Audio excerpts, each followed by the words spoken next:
we're going to move on to Ebola from the brain to Ebola. Okay? Okay. So we had a great set of meetings on a very important topic. And we focused on the more directed topic that we will do a relatively short report on, the United States engagement in the global response to the current Ebola epidemic. And throughout all these discussions, we keep coming back to the same theme, that major infectious disease epidemics are a matter of United States and global concern for both ethical and prudential reasons, and the importance of doing what can be done to prepare for an effective response, the importance of doing what can be done to educate ourselves and the public for what the best ethical and prudential ways of responding are. So public health emergencies often occur. They occur unpredictably, but it's predictable that they will occur. And they have the most devastating impact in countries and communities that are least equipped to manage and control them. For example, we heard yesterday that Western African countries most affected by the current Ebola epidemic face numerous societal and health challenges, including a high burden of endemic diseases such as malaria and other neglected tropical diseases, as well as inadequate health infrastructure. Economic and political challenges, while they have many sources, are also often perpetuated by inequitable global policies that make it difficult to build and sustain health infrastructure on both humanitarian and global justice grounds. Acute health crises like the Ebola epidemic ethically demand a robust global response. But given the capacity of infectious diseases to travel easily in our interconnected world or to destabilize regions or countries, it's also prudent to address epidemics at their source. And the only sure way to prevent Ebola or similar infectious diseases from traveling to previously unaffected places is to stem the disease in highly affected areas. Therefore, while we as a Bioethics Commission, of course, focus on the ethical impetus of our actions, they're also very practical and U.S.-centric rationale for our engagement in such public health emergencies. I myself do not draw a bright line between the ethical and the prudential reasons. I think ethics is a practical consideration in our lives. When we said it before, when scientists have on occasion, and it's the minority, small minority, step in an ethical landmine, what it blasts up is has very practical effects. So, I think it's really important in the context of a public health emergency. The nature of the response is extraordinarily important from a practical and ethical perspective. So we have many times returned to the concept of regulatory parsimony, holding that restrictive measures taken to protect the public health and healthcare workers be grounded in the best available scientific evidence and restrict individual and community liberties only so much as is necessary. Such parsimony is justified in response to infectious disease outbreaks because it respects and protects individual and community needs, interests, and liberties. It is justified because it gives those most critical to fighting the disease at its source, healthcare workers and other emergency personnel, the support and respect necessary for them to work safely and effectively. These concerns, be they regarding the whether or the how of global public engagement, these concerns are rooted also in transparency, and come out of the we need the transparency in public deliberations are necessary to anticipate and react in appropriate ways to high-stake decisions and justifications. We need to have kind of transparency in our public deliberations about this. We've engaged in a kind of democratic deliberation. It's particularly well-suited to public health emergencies because public health emergencies gain everybody's attention. And it's really important to be prepared for those deliberations because otherwise the loudest voices get out there first, and there isn't a organized, public, democratically rooted response to these. So we've strived to set an example of such deliberations over our meetings, but in particularly over this topic. Over the past 2 sessions, it's really helpful to have the range of reasonable voices. And in this context, I'd like to propose as a first overarching recommendation that in such an interconnected world, the U.S. government has a responsibility and stake in actively participating in coordinated global responses to public health emergencies wherever they arise, for ethical reasons and to protect national interests. In addition, integrating ethical inputs into public health preparedness planning is critical to ensure justifiable responses to acute events and their longer-term health concerns.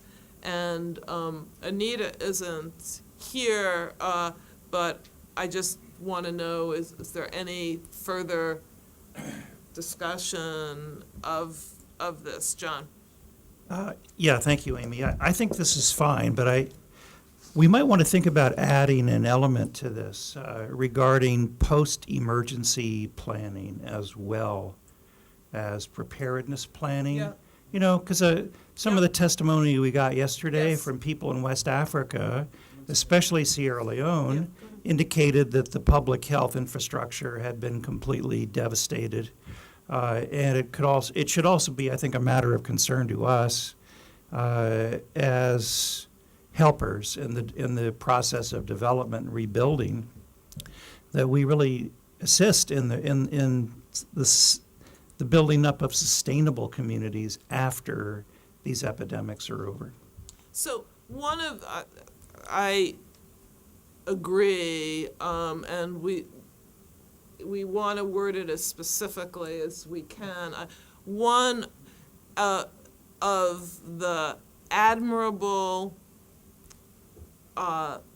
responses to date, and we want to make sure it continues, is that there are now health workers who have a sustained commitment to remaining in these countries, and there's a funding for them to improve the preparedness of these countries in the future without being this is not going to transform 3 extremely poor and not entirely stable countries into any kind of total transformation, but it is going to, if there's a stick-to-itness about it, make a significant difference in preparedness. I agree. Any other, we'll work again on clear wording as possible. Nelson? No, I would just only add, when you read this recommendation, there were a couple of clauses that were different than the piece of paper I have in front of me, but I think, but I like them, and I think. Well, I've made revisions on the fly. I like them. Yeah, so I hope But can I tell you the one I really like? You Yeah. used the term national interests. Yeah, And I think that's critical when we're talking, we're pushing this up, obviously, to the top level of the executive branch.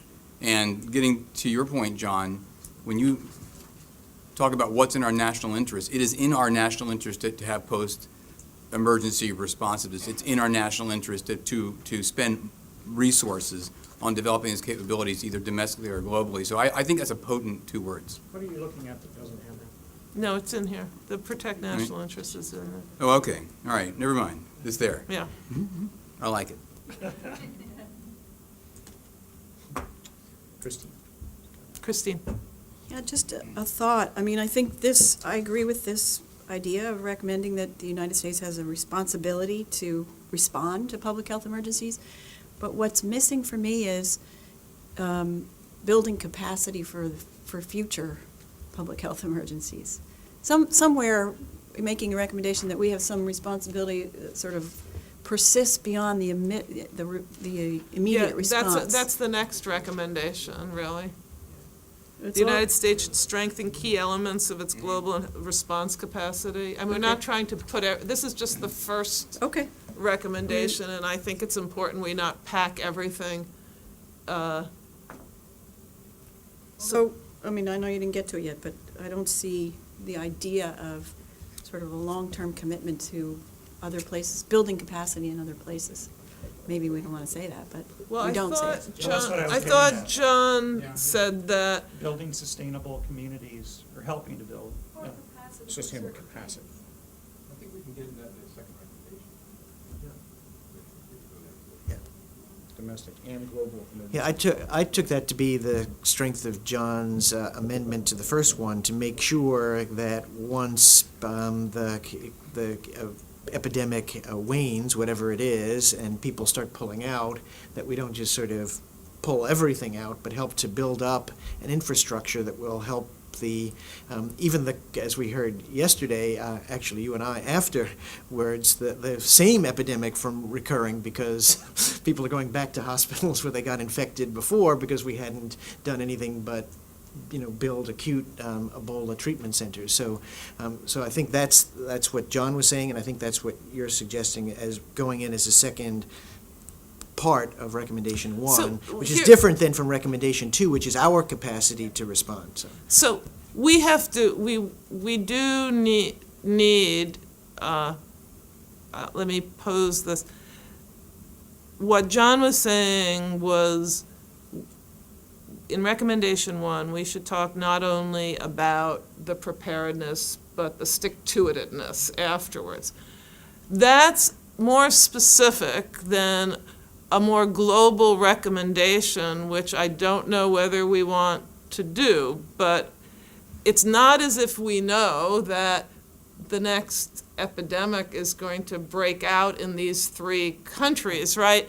So it is beyond Ebola, way beyond Ebola, to call for, and way beyond public health preparedness, to call for the United States to support the Millennial Development Goals, which are directed at building, at the Millennial Development Goals are directed at overcoming acute forms of poverty in all the poorest countries in the world and among the poorest, for example, one of the Millennial Development Goals is to get everybody up to $1, what is it, $1 a day.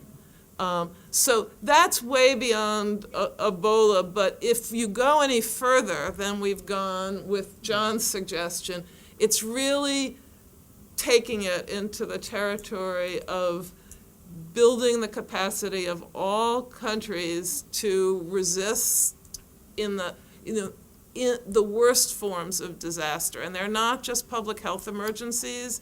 They're all kinds of, they're famines. If you read Amartya Sen, the vulnerability to famine is directly correlated with the poverty of countries. So. Free press. Yeah, thank you for those comments. I want to go back to a comment that Raju made yesterday about how we're not really able to predict exactly what's going to happen in what country, which is absolutely true. So I think that the best response to that is to say that we should try to build capacity for kind of all-purpose public health infrastructure, that will be flexible and be able to respond in a way that Nigeria responded. Namely, they had this whole system geared up for polio, and they just were able to deftly switch over to Ebola when the time came. So that's what I'm referring to here as a kind of all-purpose public health infrastructure so that they won't have their pants down the next time some kind of major catastrophic public health emergency happens. Let me go on to the next, in an interconnected world, the U.S. we just did that, right? Okay, so next one. The United States should strengthen key elements of its domestic and global health emergency response capacity. These include, 1, identifying and empowering a single health official accountable for all public health emergency response activities, and 2, strengthening the readiness of the existing public health workforce, for example, the U.S. Public Health Service, to respond to public health emergencies in different contexts. In addition, the United States should contribute to strengthening the capacity of the World Health Organization to respond to global health emergencies in a coordinated fashion, including through the provision of increased funding. This came directly out of yesterday's deliberations. Nelson? Yeah, so just to sort of paraphrase what the intent, at least as I saw it, since I read this on the Metro coming down here, was that we should strengthen U.S. federal capabilities. I like the term capabilities instead of capacities, because I think it actually means that you're actually able to do something with it, Correct. not that you have the ability to. Friendly Yeah. word change. But to respond to domestic and global public health emergencies. I think, so in Yeah. a sentence, I think that's the intent. To implement, I saw 3 parts of this. That we need unity of command or control for the U.S. federal health crisis response. 2, you needed, and I changed the wording here, I kind of went right to the heart of the issue. I said you need to strengthen the expeditionary arm of the federal health workforce with the U.S. Public Health Service Commission Corps. Because, obviously, the military has a very, very large and vibrant and very expeditionary health force, but it is geared toward a different mission. Sometimes we get those missions to help in global health crises, but that is not the prime mission of the Yeah. Department of Defense. So that's why I wanted to concentrate on that. And third, I think the intent was to provide federal funding to strengthen the operational capability of the World Health Organization to respond to public health crises. What we heard yesterday was that back in the day, Geneva had operational control of the regional offices. They do not anymore. So you have totally dislinked responsibility, which sits in Geneva, and the authority to execute, which sits elsewhere. And I would tell you that certainly in my agency, that never works. And we should say, so let me just, we should say that in the report, exactly what Nelson said, and don't have to use the exact words.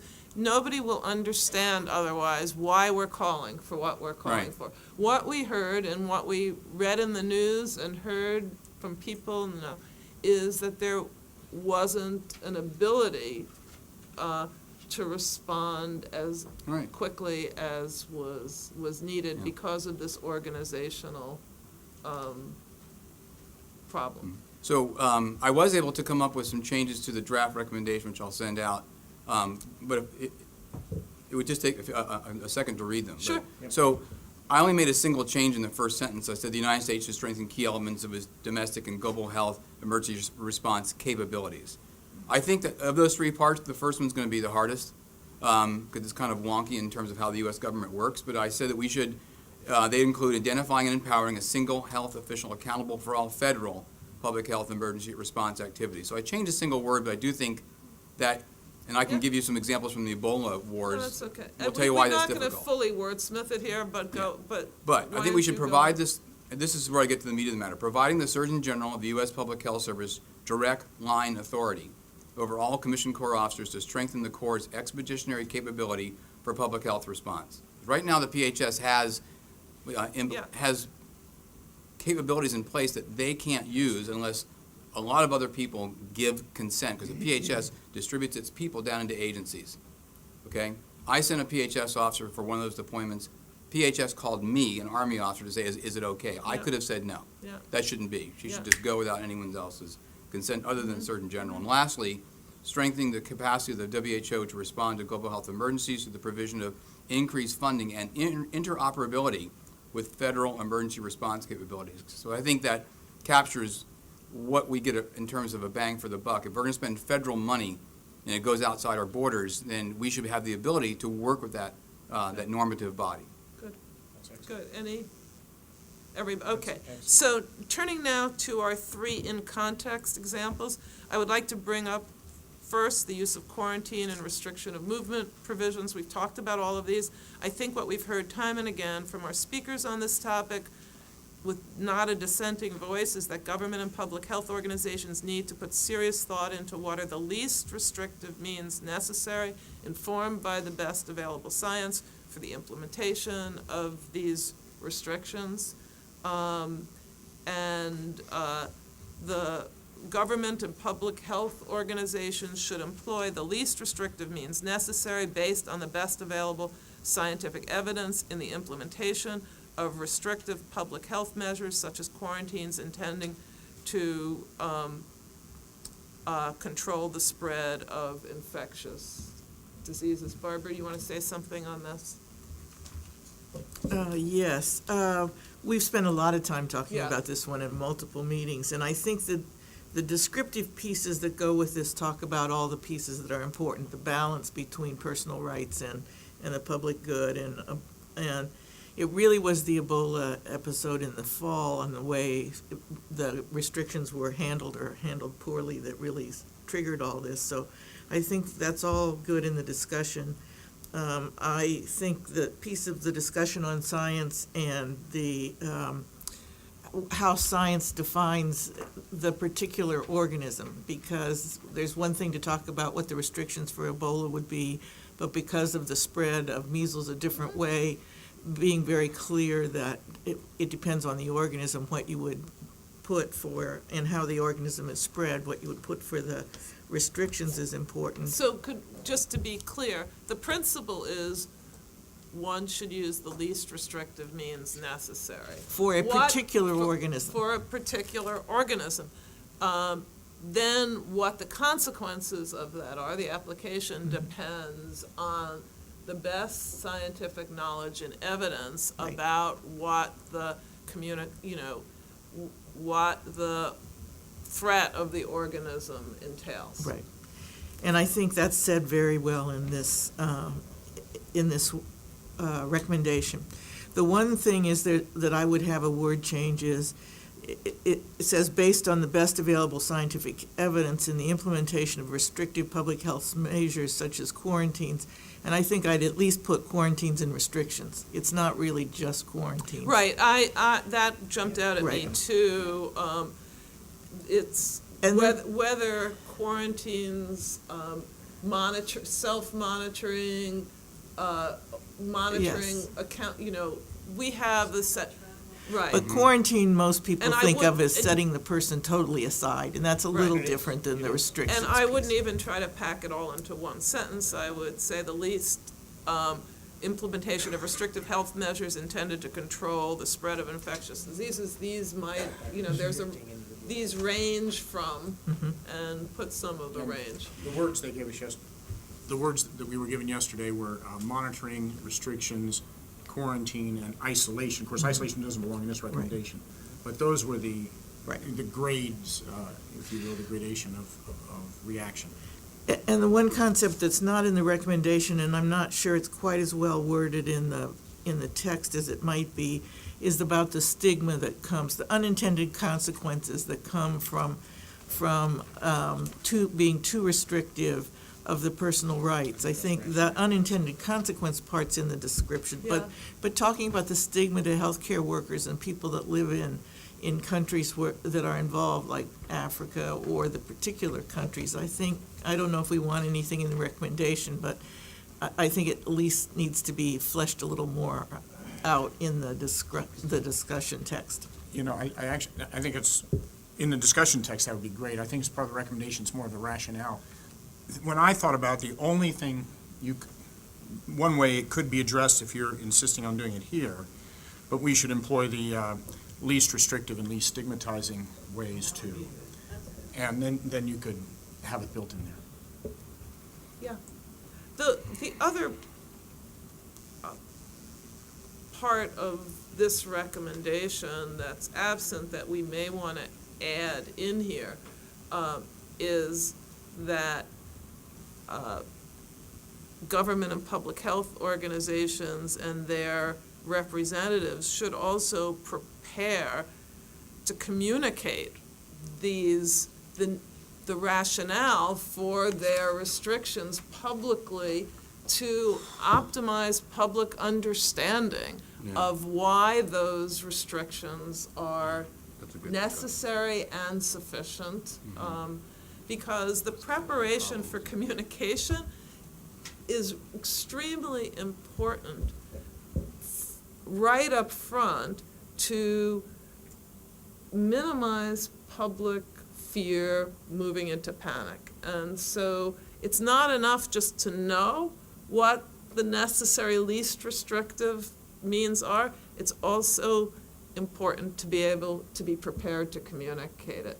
And we do, public organizations go through all kinds of scenario exercises ahead of time.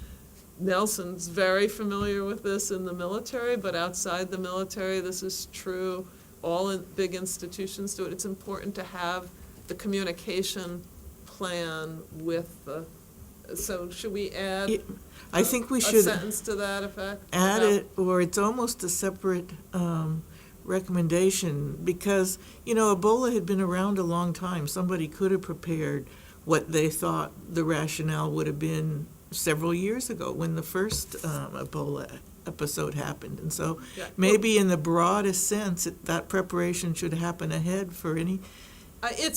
So I don't have a strong view of whether it needs to be its own or or added, but there are two things that are needed to go together. One is that the least restrictive means should be least restrictive and least stigmatizing means should be used. And secondly, those public officials need to be prepared, ready to communicate the rationale for the means they're recommending in a publicly accessible way. Do you support? Yes.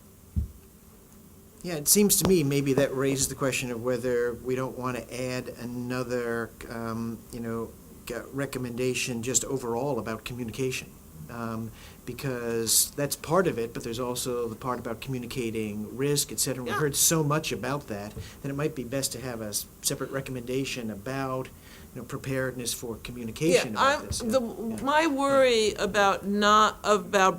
I agree with the broader recommendation, but my worry about not being specific about communication in this recommendation is that the most well-intended effort by public officials who want the least restrictive means possible to implement it will fail if they don't communicate up front why this is an adequately restrictive means. So this or to put it differently, if I read this recommendation from a commission that I was not on, the first thing I would say, well, that's well and good, but it will never work unless you communicate why you don't need a quarantine.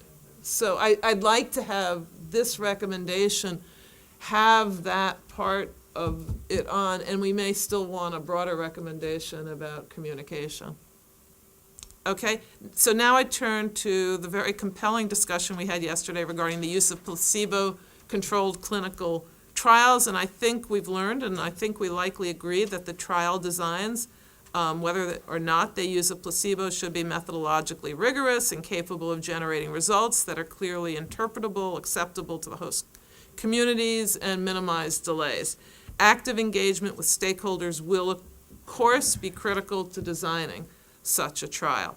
I did want to make sure that we also continue our discussion from yesterday regarding providing best available supportive care in both arms.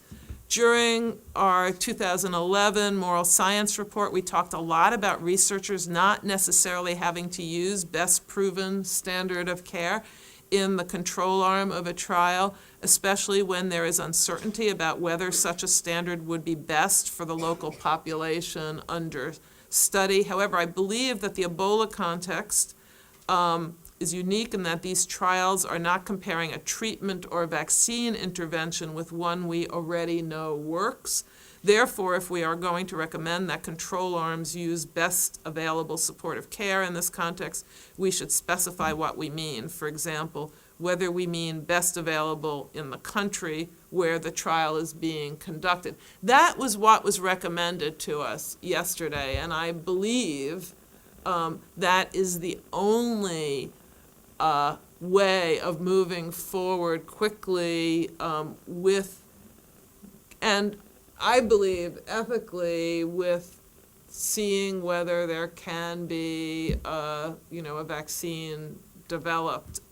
So I would ask you whether we agree that what we're asking for is the best available in the country where the trial is being conducted.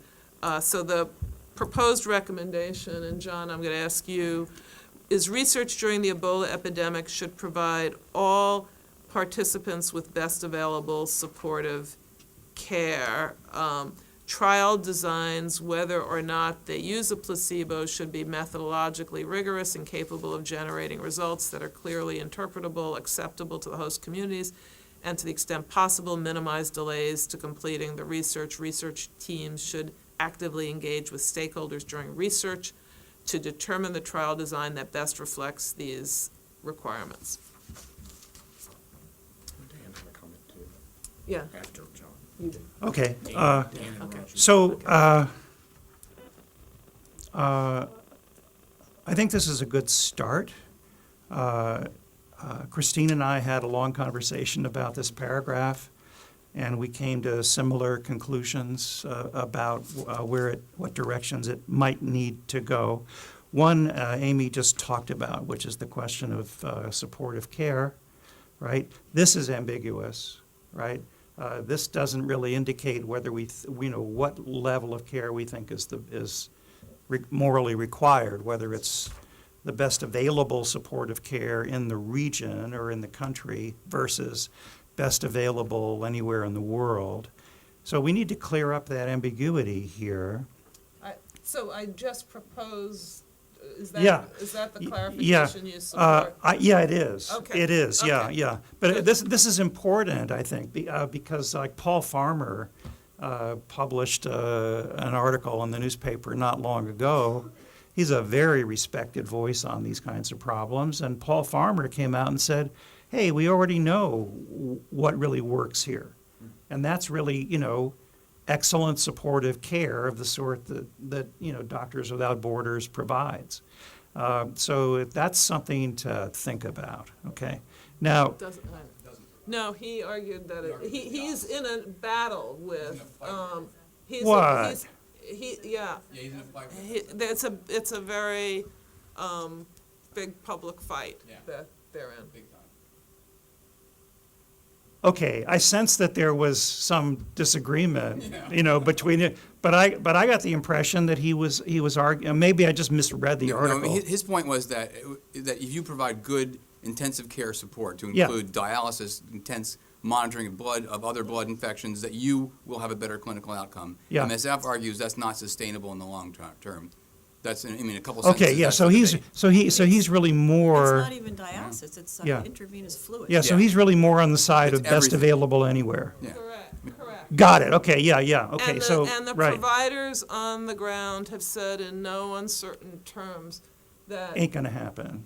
that Okay. will prevent got it. us Okay, yeah, from okay. actually helping people survive Okay, to the good. best ability possible on the Okay, ground. so, yeah, so Amy, I would go with your interpretation, and I'm just sort of demonstrating for you the kind of confusion we should try to avoid. It's good that you brought it up because I think people get very confused. Yeah, I read these things too quickly, you know? It's a great help to get these press clippings from the staff, but, okay, the other thing that we might need to incorporate here is the distinction between research on vaccines and treatment. Nancy Cass made some cogent remarks on that subject, because the ethical treatment of those two issues in terms of design of trials might be important and relevant. I guess for me, and I'm not really speaking for Christine here, but for me, the big problem that I have with this paragraph is that it's really mom and apple pie in a way, and I don't really see it responding to the ferment in the field. There's a serious debate going on about research design in this country, and the kinds of designs we should deploy overseas. Big debate, but the kinds of proposals that we advance here are pretty tame, and they're proposals that just about anybody would agree to. Okay. So you just, your example of Paul Farmer is a prime example. Not everybody will agree with this. That's right. And we heard quite compelling arguments yesterday yeah. in support of this. I think we should make clear in the text that there's a controversy here, and we support this position. No, Amy, I'm totally on board with Okay, that. good. Okay, That's all I totally. wanted to Okay, know. but when we say that it should be acceptable to the host country, interpretable, minimize delays, I think those are all things that just about everybody would agree to. Okay, so here's my thought for my recommendation for the group. You don't like everybody agreeing? Yeah, since everybody Philosopher, agrees. as you know, our job as philosophers is to make life harder for people. I don't Okay, agree yeah, with that, yeah, but okay. Well, that's but okay. that's my mission in life. Okay, here's and I'm not advocating anything specific here. Okay, but I am suggesting this: if there is a big debate about clinical trial design roiling out there, we need to ask ourselves, do we want to join that fray, and at what level of specificity do we want to join it? Okay, in other words, do we want to say that we think that standard brand, gold standard, randomized clinical trial is the only way to go? Do we want to agree that adaptive trials are ethically acceptable? Do we want to say with Nancy Cass and Dan, from yesterday, that really a more creative design would be a kind of phase 1 study at the start and then go to a adaptive randomization design? These are all just questions, Amy, okay? I got it. But I think that if we don't, the worry that I have is that if we don't, at least in some way, enter this fray, people are going to look at this and just shrug their shoulders and say, The eh. nice thing is, Yeah. John, we are in this fray, and you feel we're not. So At least here, yeah. we In have the text, I think we we've- are. We've not, we've Yeah. not only entered it, but from yesterday, my sense is, and Dan led this, that we are in agreement on a position that is not universally accepted, but I think has strong evidence and reasoning. Which behind it. position? And I'm gonna let Yeah. Dan Nancy. pick it up, pick it up in Sure, Raju after Dan. Yeah, Okay? I think we could, easily Yes. adjust the first sentence to say, best supportive care available in the host country, something Right. like that. So Right. that would be, and then secondly, I think in the next sentence, we could drop the whether or not use placebo part, and then put in a full sentence at the end that says something like this: properly designed placebo-controlled trials can meet these conditions, and innovative designs such as adaptive randomization or step wedge protocols ought to be considered as means of addressing these ethical research goals. It's a sentence like that gives it more specificity, more teeth. I don't think in the recommendation we can get into vaccine trials versus drugs, but we Yeah. can get that into the text. Yeah. We could get, whether or not there might be conditions for doing a sort of, quick phase one into adaptive randomization considerations depending on the circumstances in the text if we want. But here in the recommendation, just a sentence like that, I think, would help give more specificity to what I think we agree with. Yeah, I would approve of that, sure. Let me just go down, Yeah. Raju. Yeah. A couple of things. One is I suggest that we take out Ebola in this sentence, because we're not just talking about Ebola, but you're talking about any kind of epidemic. At the research during the Ebola epidemic, I said take out the Ebola out. The second issue with regard to what John is talking about, it is the mandate for the Food and Drug Administration to approve the drugs based on safety and efficacy. Right? The third component that is not in their mandate is the time that it takes to be able to determine safety and efficacy. So this is the reason why the FDA now began to think about these adaptive trials, so that you don't waste a lot of time and to be able to get to the end point a little bit faster, if that is possible to be able to do. So I don't think that you need to be able to say, whether adaptive trials are the right thing to do or not. That's not, the ethical issue really is that, but you want to be able to have a drug, that is available in a timely fashion. And of course, and that the goal, but how to get there is based upon safety and efficacy. Yeah. How we get there. So that's the ethical issue. We don't have to talk about, the controversy that you're alluding to, which is whether placebo trials are ethical or unethical. That's not the issue here, I don't think. I think it is an issue. And certainly in our report on moral science, we spend a whole chapter on that. So, on the first sentence, we have to say something that this is research during an epidemic, like Ebola, such as Ebola. Okay, Christine, so. So I think there's a risk in being too specific, because some of each trial is different, what the drugs are, what the vaccines are, the candidates make a difference, how much you know about them make a difference. And one of the things that occurred to me after the discussion yesterday that might be worth saying is that there are no different ethical principles that guide research in this context, that the same principles apply.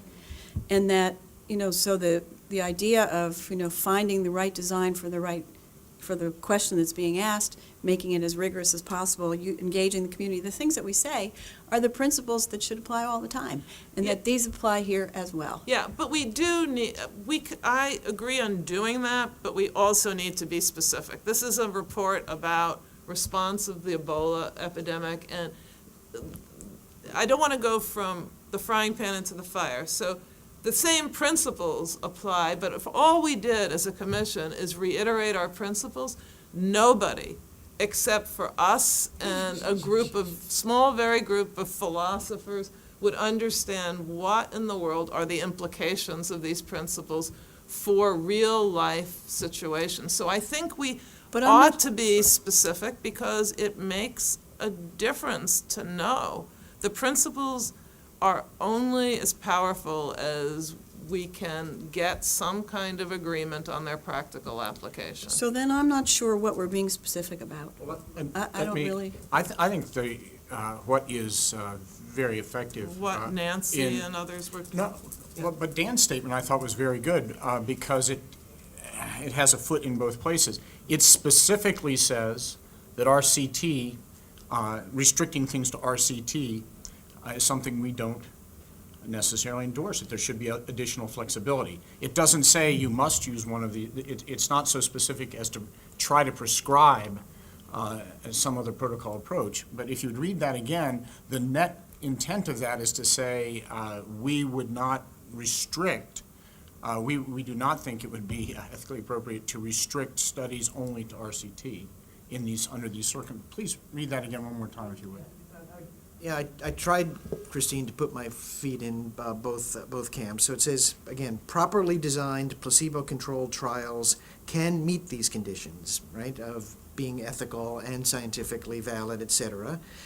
And innovative designs such as adaptive randomization or step wedge protocols ought to be considered, right, as means of addressing these research goals. So maybe it's too, I don't know, there are other designs certainly that could be used, but I wanted to get some sense that we have heard that there are designs that are other than the standard randomized controlled trial that could be used in these settings, and that those are things people ought to think about. Nelson? Just one point, because I think yesterday, from a purely technical standpoint, we've gotten hooked on this adaptive trial design. There is nothing about that that is ethically funky. It is a RCT, and so I dropped the adaptive language. There's nothing about that's unusual. It just isn't done that often because operationally you don't usually have two products that are ready to go at the same time. Full stop. So step wedge is way different. But a randomized control trial or with an adaptive or conventional design are essentially the same thing, from an ethical standpoint. But I'm just saying it's innovative. Well, it's not that ethically. innovative. It's used in cancer oncology Yeah, for drug but- trials all the time. For people The issue is placebo. I could tell you, it's 2 days at the World Health Organization, sitting next to Lou Borio in Geneva in September, and that was the whole issue: is placebo, yes, no, not adaptive RCTs versus regular RCTs. And step wedge and other ring vaccination, there are other ways to do it. But I just think we should just lose our fascination with the adaptive design. We're that not it's- fascinated by it, it's yeah. just that it is a term out there, and It is. it does It's an modify. RCT. It does arms. modify the way standard RCTs were done, and it's now, Yeah, but I can tell you the It's okay. debate is placebo. That's where the rub is. yeah. Christine? So I'm going to disagree with Nelson, believe it or not, because I think adaptive actually encompasses a lot more than just, 3 arms. There's a lot of other adaptations that people use, and adapting the standard randomized clinical trial, I think, is the right way to go. I would argue, actually, we shouldn't keep step wedge in there, because I don't think people Well, know enough about it. Yeah, I agree with that. I think you actually introduced it yesterday, or Nelson did. I think we don't. I think we can agree that we should keep adaptive, not claiming it's something tremendously novel, but it does modify the way in which a lot of people think about the rigidity of randomized controlled trials, and it opens people's minds to the fact, and it's a fact, that there are many different ways of running these. And the issue is the placebo-controlled trials, and I believe we have agreement that if a home run isn't achieved in, a safety study, that you go to adaptive placebo-controlled trials. And I think this is not, and very little in this report is, we're not aiming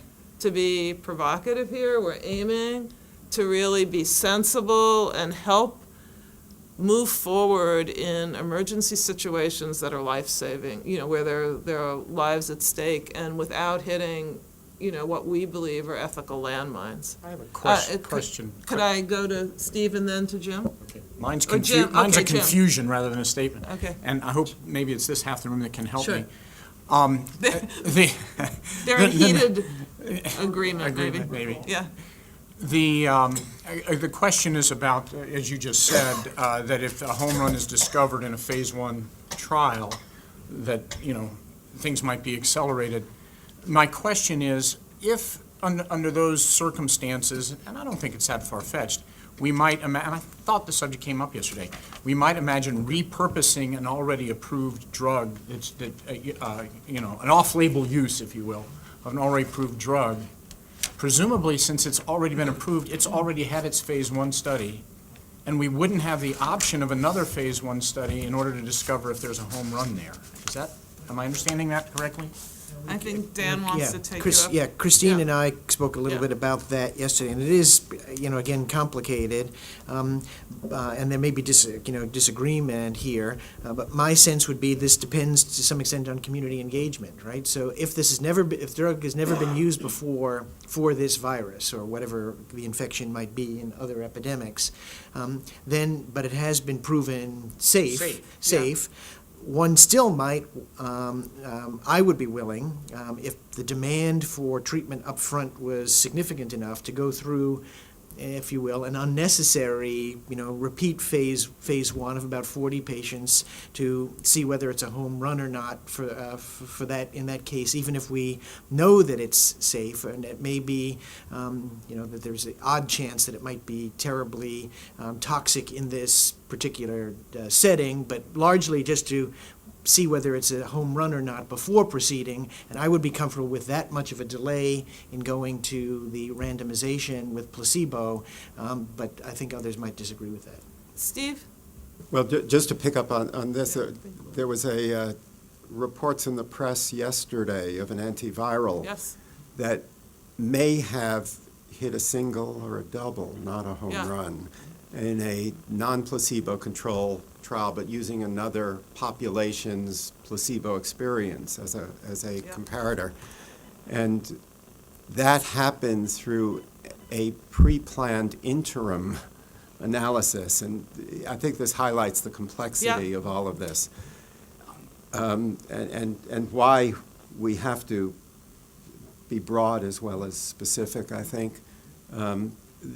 I think the idea of a sense of urgency during an epidemic is important. Another antiviral was stopped because the population that could have received the drug was petering out, and the trial could no longer happen. So I do think that we do have urgency for everything we do, but the trial has to be finished, or it can never be finished. I think that's extremely helpful. I think here's what we need to say here, and I'm not going to try to draft it, but I think it takes into account everything that we've said. The same principles apply to research in an epidemic as normal. However, there is a heightened sense of urgency of moving forward with testing. In these circumstances, the full range of adaptive design, it's RCT, right?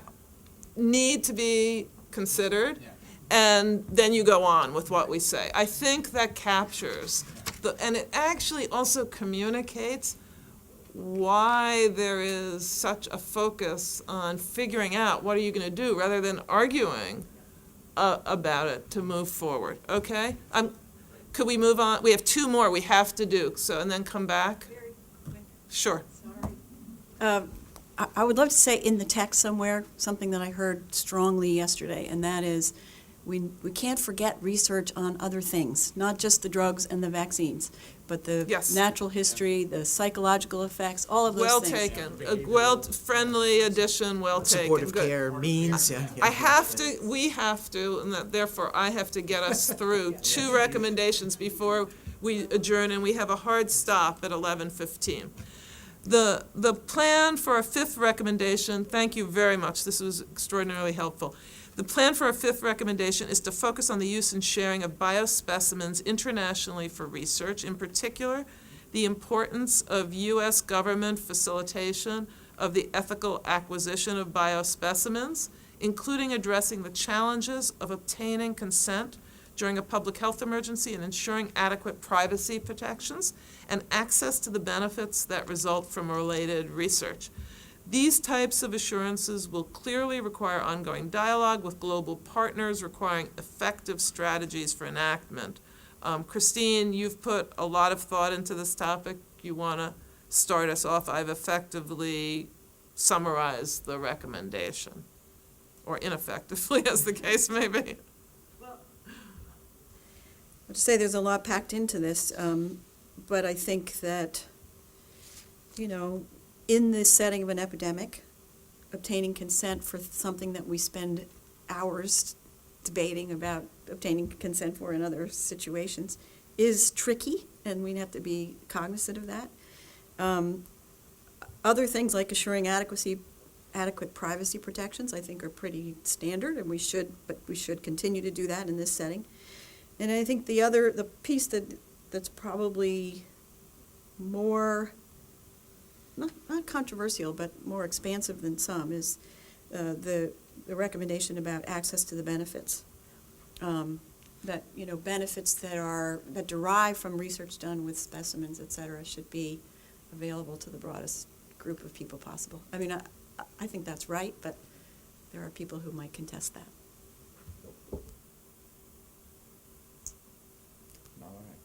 Raju?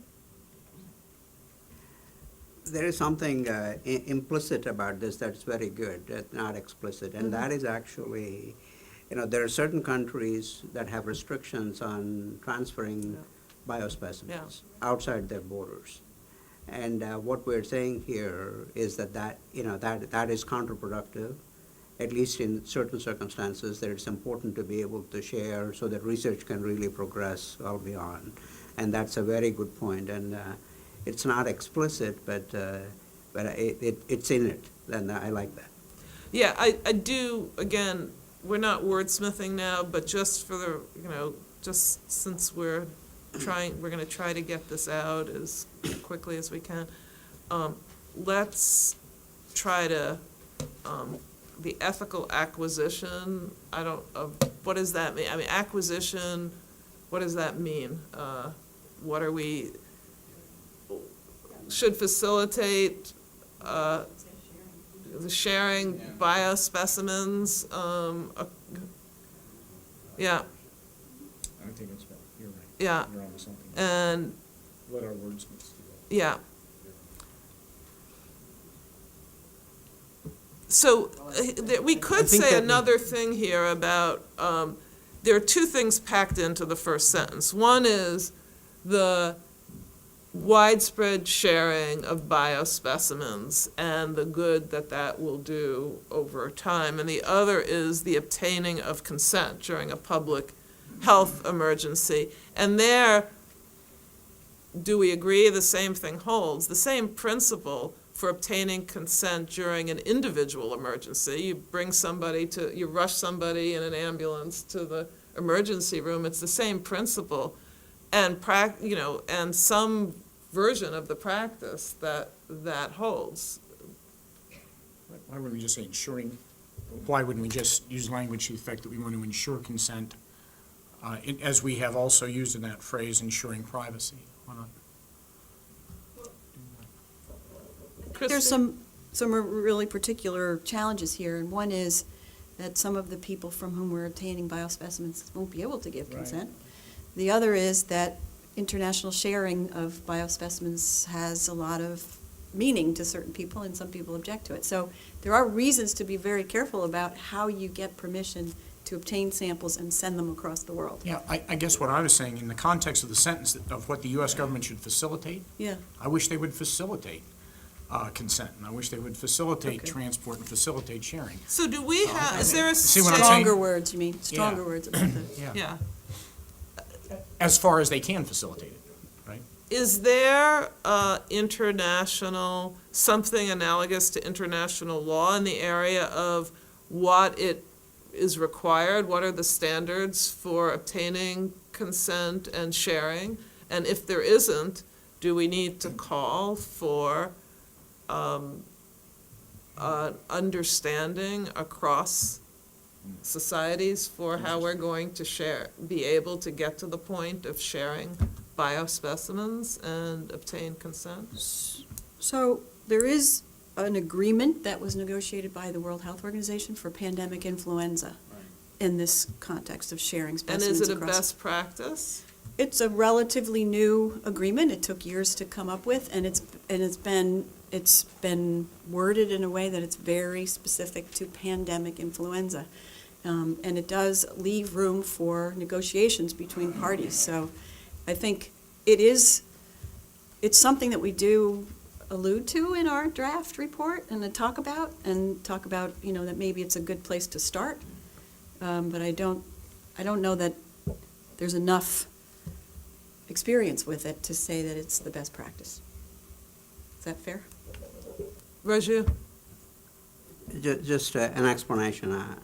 There are several countries like, France and China and India, for example, that they prohibit sending DNA Right. outside. Right.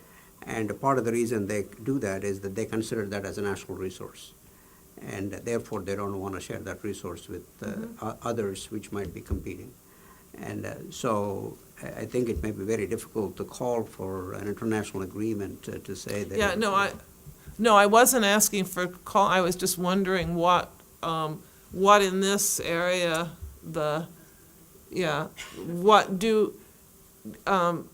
this is a very general call, and the more we discuss it, the more general, that we don't have in mind how this is going to happen. I think we have to be careful with the first sentence, because I think if we're going to put sharing in there, because there are two different ethical questions. One is the ethical acquisition, which could be either informed consent from a subject who's capable of giving consent, or other ways that the patient's not, right? But we want to make sure that that's done ethically, and we want to also facilitate the sharing across borders. And I think trying to put those into one sentence may be complicated. And in the Yeah. same sentence is the Right. challenges of obtaining Consent, consent. right. Then we're talking about individual consent, not just the governmental Right, consent. right. So it's to this. So I think that there may be maybe two sentences that need to be done for those, or something like that. There's no Yeah, disagreement yeah, about yeah. the desirability of Correct. getting Correct. here.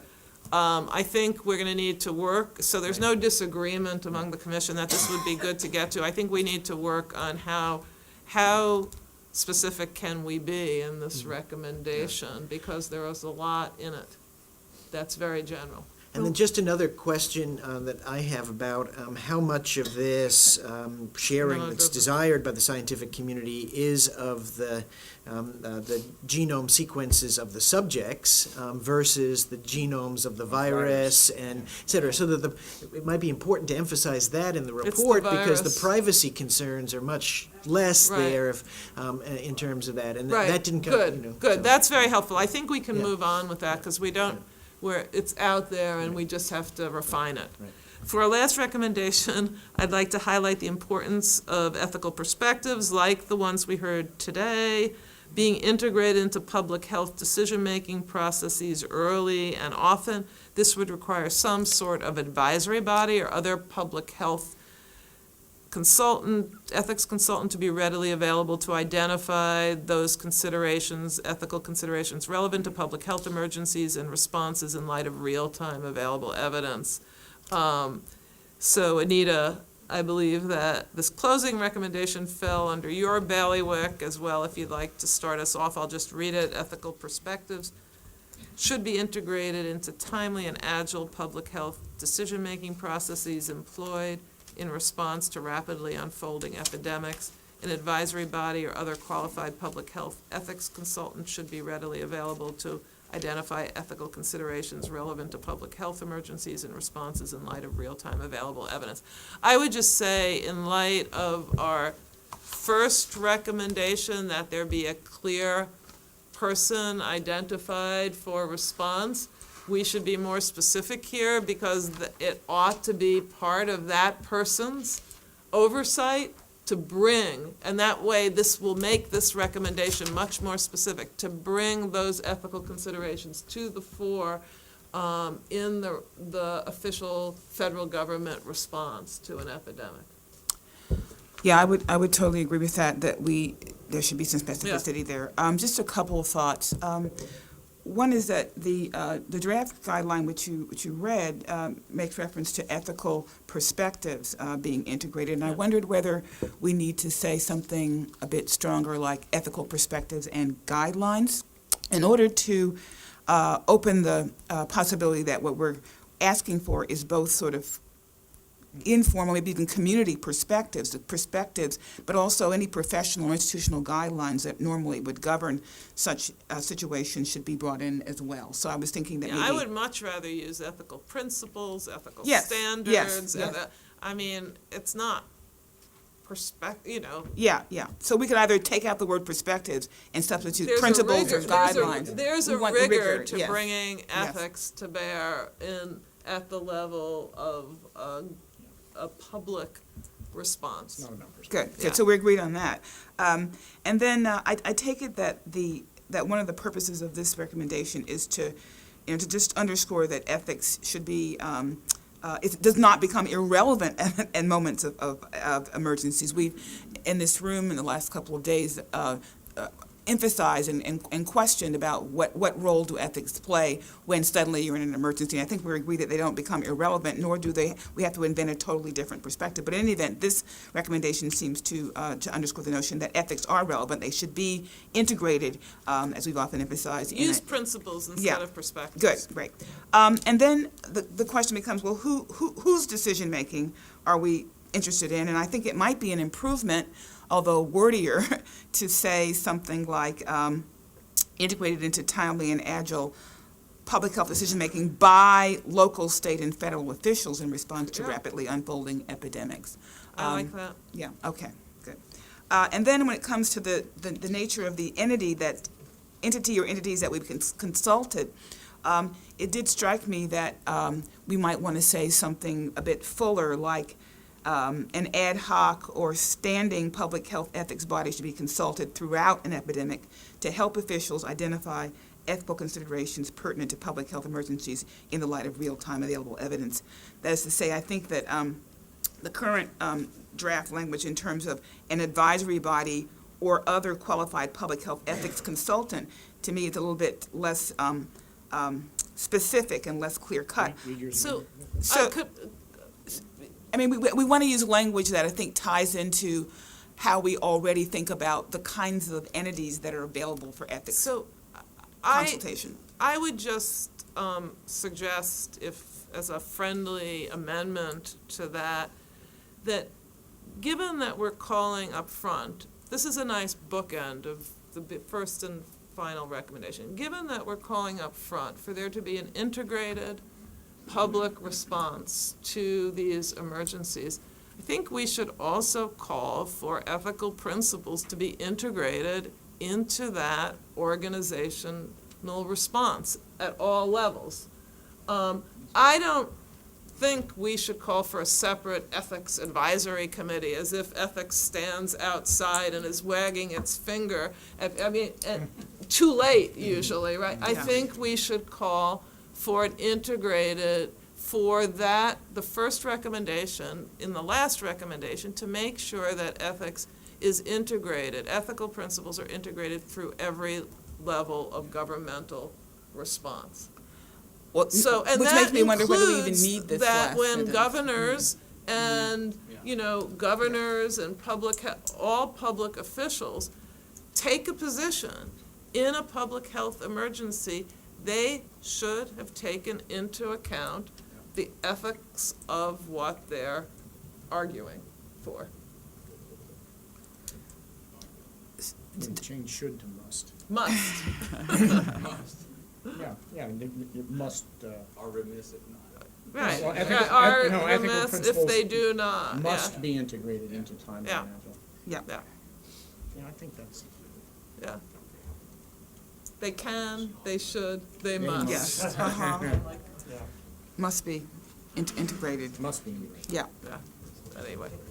Okay, Yeah, and then, I'm gonna wrap up. but- I just Dan, had go made ahead. the recommendation again that we consider a separate recommendation on communication. Yeah, Because we oh. heard so much about that yesterday. that I think took that okay, as good, a good. suggestion well taken, Good, and good. we will draft it, but for the public record, we will have a recommendation on how important communication through education proactively to communicate and communication throughout. And I would add in that, and I love SEMA, you can never repeat it too often. It's, when you're a scholar, and this goes back to something, when you're a scholar, there is a negative to repeating the same thing over and over again. We want to be original as scholars. When you're a public official and have the public responsibility to do the right thing, if there's something that needs to be done, one has to communicate it early and often.